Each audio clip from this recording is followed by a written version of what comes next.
So, when you're thinking about how do you get started, it's really quite straightforward.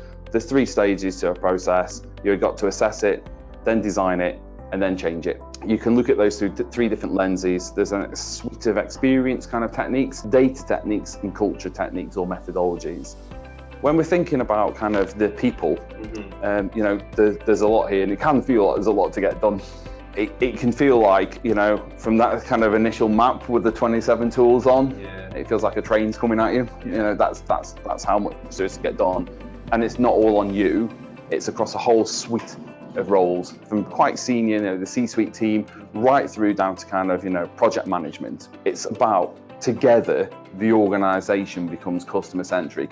This is not driven from kind of a CMO or another kind of, change function within the business.